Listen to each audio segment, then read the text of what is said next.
komunidad. Tunay libreng health check-up sa Panambrigada Wellness Centers.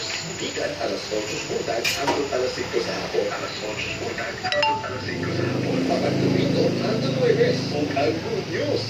Nung nakita'y mga saktong check-up equipment aron mas masuta maangkan ang kinahambing sa inyong panlawas. Unsa pa inyong kinahanglan adto na sa pinakatuod nga Brigada Wellness Center. Brigada Wellness Center sa inyong lugar. Kung gusto na, libre kini. Alang ka ninyo among mga pinanggang kabrigada. Pinanggang kabrigada. 90.7 Brigada News FM. Gusto ka maadik sa radyo? I-brigada mo.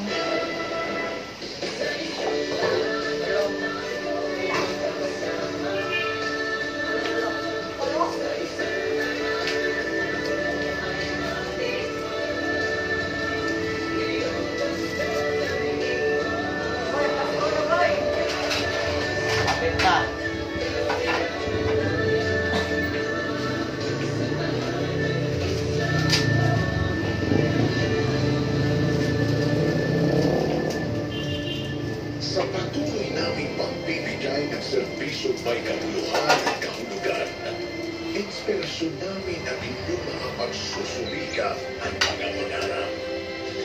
Isinasapuso namin ang bawat gawain. Isinasadiwa namin ang bawat layunin.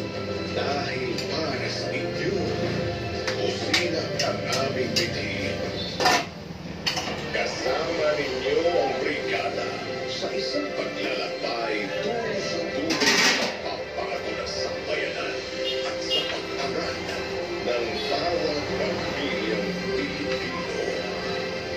Brigada in the heart of lives. Brigada News FM, the music and news authority.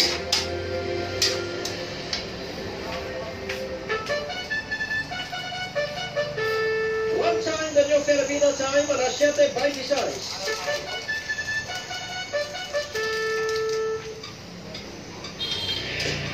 Sa matagbitig sa oras na, at kung mga pangitabo na tinahanggang masayran sa publiko, mga pangitabo sa sulod o gawas na ako.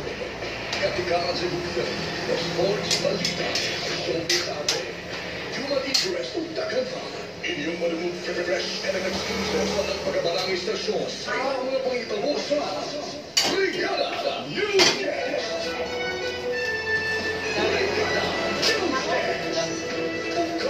Ang iyalan ninyo na dito. Ang bahaging ito ay hatid sa inyo na Power Cells Herbal Capsule dahil ikaw ang sandigan. Brigada News Headlines. Sa mga headlines sa balita nga lokal, hingon nilik nga desisyon sa ombudsman sa kaso nepotismo na preventively suspended si Presidente Mayor Rama. Ikaklaro sa legal na team. Sa balita regional, bulaan sa 300 ng mga volcanic kung volcano tectonic earthquakes, nahitabo ilang sa kanoong volcano. Sunod sa 24 oras, mandatory evacuation ipatuman. Sa International Humanitarian Zone sa Gaza, itungan sa Israel, dili ko minus 40 kataon namatay. Sa Britney Spears, Pinay para at least ang may heroes welcome to the Buwangan din ang kinisadero. Ha? Sa showbiz sa Filipino Buwangan din ang American kinisado. songwriter o singer-songwriter, Olivia Rodrigo, mag-concert sa Pilipinas sunod na buwan. Sa business news, 27.33 billion pesos home loans na release sa Mag-ibig Fund. Sa health news, kaso sa Imbax, posibleng nga musaka, hiwet sa pasalig, na kontrolado kini. Sa revenues extension sa Bagyong Aragama sa Philippine Area of Responsibility, ang kauwan sa Sulacan sa Visayas. At nagkaroon nga Miyerkules, sabit sa 11 ng buwan sa Setyembre, tuwing ka 2024. Kami ang inyong tigbalita. Ako si Brigada Raul Del Prado. 24 sounds sa Brigada Aires at Well Depositario. Brigada Local News. Sa mga detalye sa balita nga lokal, isang atong manifestation ang legal team de preventively suspended si President Mayor Michael Arama sa unsang kalibog o karon maklaro ang kamaturan sa gipag-angkon ni acting Mayor Raymond Garcia bahin sa ginoong desisyon sa kasong nepotismo sa suspendido nga mayor. Ang manifestation ng ingon na pag-access ni Garcia sa ginoong dismissal sa Servicio of Perpetual Disqualification sa pagbuboto public office ni Rama kung tinuod giisip nga magkaapalarma o magkadaot sa katapos sa ombudsman sa neutral na pagtanaw sa kaso nga walay ginapikan. Sugat pa nga nagpakita sa kini o sa kapaglapas sa garantiya sa OMP rules sa pagka-confidential sa mga prosesong walay publisidad na kinamang himuon sa bilipang katapos sa aksyon. Sa pagkakaroon wala pa itong na gipagawas si acting City Mayor Garcia bahin sa maong butang. Sa ginang detalye sa balita lokal, nagkaabot ang National Bureau of Investigation sa Central Visayas sa search warrant gikan sa korte aron ma-access ang mga mobile phones o mga gamit nga nasakmit atol sa raid sa Philippine Offshore Gaming Operator site sa Barangay Agus sa Sakpian sa Lapu-Lapu nito Agosto 31. Matod ni NBI-7 Director Reyna Augusto Zuliga, ang mga nasakmit ng mga gadgets na mahimong magamit sa pagpasanta at dugang kaso. Matod sa 16 ka mga langyaw o sa Filipino, pinagkatubang na og legal action. Lagit na ang 16 sa 169 ka mga langyaw nagikan sa Indonesia, China, Myanmar, Malaysia ug Taiwan nga na-rescue sunod sa Torres Garden Hotel nga gikatahong nag-operate isip illegal na global hub. Karon ang mga na-rescue atangod na sa Philippine Presidential Anti-Organized Crime Commission headquarters dito sa Pasay City o nagkatubang og mga kaso tungkol sa pagtrabaho nga walay saktong dokumentasyon o visa. Samtang na ang reyon sa batas sa Komisyon ng mga Kaisang Visayas ni Lusa ng Luto Propreo na investigasyon sa jurisdiction ng Banses sa usang mga tungkol ng nato sa rentuang kaminobidad karang natigunan sa nagpayan na sa Sugbo. Ibutan sa CHR ang ilang kamanakal sa insidente na nag-iwan nga nagpagayo na sila ang investigasyon o nagtamayayong sa pamilya sa mga biktima o sa Philippine National Police. Ang pagtutulo na katubang karulong reklamo dahil isang sa mga ginikanan sa luwa katinuan. Kaya naman nagreklamo sa mga ginikanan na magpupunto sa Don Vicente Rama Memorial National High School naging na mga kanila liman wala ipakita sa ilang abs. Upan pa sa CHR na andam silang muhatag ng suporta o tabang sa mga estudyante o ilang pamilya. Sa katapusang detalye sa balita lokal, laing kalagpusan ang nahimo sa kapulisan si Dr. Visayas.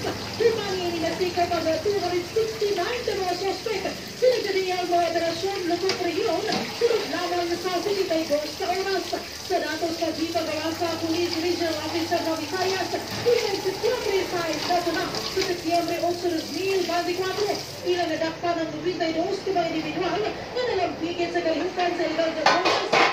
Nasakmit ang bika niini ang 430 grams sa Cebu na nagkabalor ng 2.9 million pesos over 4,400 pesos na balor sa marijuana. Tumas niini na nagpanusab ang 112 ka mga suspect na nalambigin sa illegal na sunal di nasakmit ang kapin sa 11,000 pesos na bet money. 14 usap ka mga individual ang nasikop tungod sa illegal na paghupot o dilisensyado na armas o nabawi ang crime sa mga wala marehistro na armas o tukabad usap sa 29 ka mga individual na nila ang sanliwaran o pares ang nasikop. Ang mga kalapusan nag-iba sinumog ni Police Brigadier General Anthony Apirin na tuma sa likon na suporta giyan sa lokal na komunidad. Brigada Regional News. Sa mga detalye sa balitang regional, nimando ang lokal na kagamanan sa Canaon City, Negros Oriental o mandatory evacuation sa mga residente. Sunod sa 4 kilometros sa permanent danger zone, palibot sa Mount Canaon, kumata na abot og dun ang 300 ka mga volcanic tectonic earthquakes ang nagkamusunod ng sa 24 oras. Sa usa ka advisory ang Femox Ningon na 288 ka volcanic tectonic earthquakes ang natalasukan sa mga gabi kagahapon. Diabot sa siyang kilometro ang ginagpon sa mga linog. Ang labing kusog na matagan o ikataw nga intensity 2 sa pipila ka barangay sa Calao City. Tumanin si Calao City Mayor Jose Chubasco Cardenas the issue of sa Executive Order number 63 series of 2024 kagahapon na nagtutog sa paginangdan sa pagpanalikod sa mga residente tungkol sa makaalarma gayap sa natabong volcano tectonic earthquakes sa Banda Calauna. Isumling usab sa Femox na kinahanglan nga likayan sa mga residente ang permanent danger zone o kitabagan ng mga aeroplano na mamanayo sa palibot sa volcan. Imawas ang bangka taon sa alert level 2 sukat sa natapusang pagbutuliin nini ihatong Junio 3. Katapusan sa Balita Regional, patay ang duha ka mga individual samtang duha usab na angol uman sa nitabong panagbangga sa mixer truck sa Wingan sa barangay Calaboa sa Legaris sa Iloilo kagahapon. Nato ni Master Sergeant Leo Bermudez sa Legaris Municipal Police Station ang wingman helper na si Nino Miranda.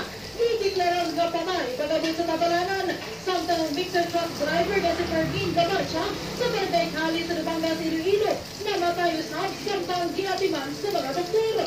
Gingon ang mixer truck paingununta sa Saraga gikan sa Iloilo City samtang ang wingman na gimaneho ni Ryan Ramos paingunusab sa syudad sa Iloilo. Gikan sa Leganes ginawagtagan o control ang wingman na may resulta sa panagbangga o sa pagkamatay sa duha ka individual.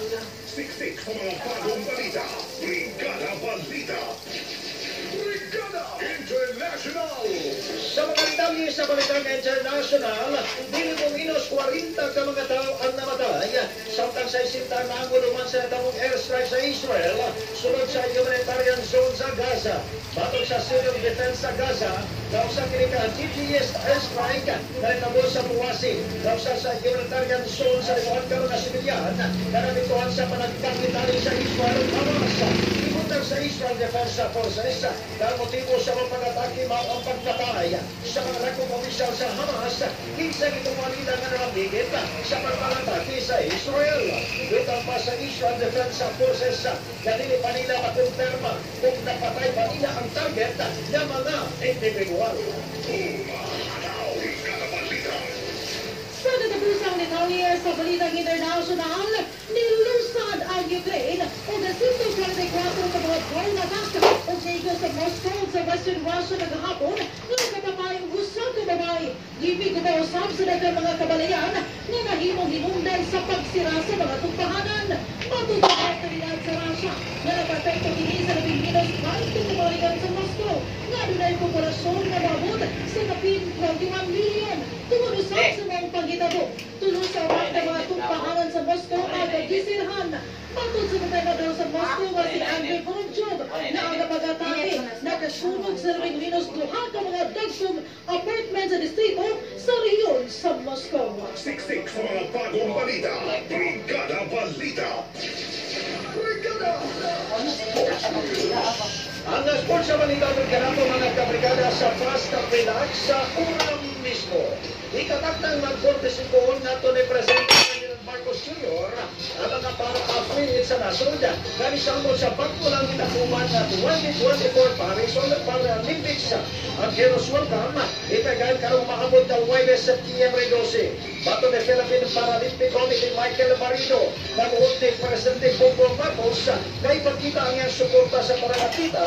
Pinagi sa pagkatagol pasilungog sa ilang mga sakripisyo giimo aron madala ang nalan sa nasod ngadto sa 2024 Paris sa Paralympics. Bisa nagpapake sa pagdaog ng medalya ang mga para-athletes. Dinong nakita sa Presidente ang ilang pagpursige aron magkarat katong medalya. Ang mga para-athletes ginagkuman nila ni Gustina Matilot, Alin Garabin, Chiro Lapangluan, Cindy Asusano, Adrian Bolton o Erne Galvilan. Siksik sa mga bagong balita. Brigada Balita. Brigada Showbiz. Huwag sinitawin na ang showbiz balita. Giagancio sa cancer promoter ng Live Nation ng Philippines kagahapon nga ang Filipino-American singer-songwriter nga si Olivia Rodrigo mupahigayon ng cancer sa Pilipinas karong buwan sa Oktubre. Ipahigayon kini sa maabot ng Oktubre 5 nga na sa Philippine Arena o aga pagbaligya sa ticket magsugod sa adlaw ng Sabado, Septyembre 14. Ang tanan ng mga na-ticket proceeds sa concert papaingon sa inisyatiba ni Rodrigo alang sa mga kababayan na pinagdumangini o pagtabang sa ilang edukasyon, pagsuporta sa reproductive rights o pagpugong sa gender-based violence. Nisikat si Rodrigo sa mga kanta ng driver's license, Trader of Dijago na nagkapadaog kaniya sa Grammy Award. Natawag na dako sa California si Rodrigo sa usa ka Filipino nga mahal o the German-Irish nga inahan. Siksik sa mga bagong balita. Brigada Balita. Brigada SBS News. Niabutog 77.5 billion na home loans ang narinig sa pagkilipan gikan sa iyo hangtod sa Agosto ito.